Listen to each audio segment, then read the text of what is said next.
కలియుగ ప్రత్యక్ష దైవమైన శ్రీ వెంకటేశ్వర స్వామి వారి విగ్రహాన్ని మొట్టమొదట ఎవరు కనుగొన్నారు, మొదటి పూజ ఎవరు చేశారు అనే విషయాన్ని తెలుసుకునే ప్రయత్నం చేద్దాం.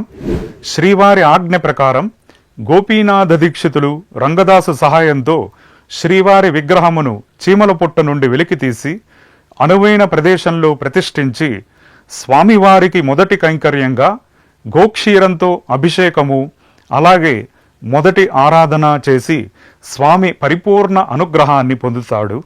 శ్రీవారి అనుగ్రహం మరియు ఆజ్ఞ ప్రకారం ఈ గోపీనాథ దీక్షితుల వంశీయులే అప్పటి నుండి స్వామికి ఆరాధనలు జరుపుతున్నారు.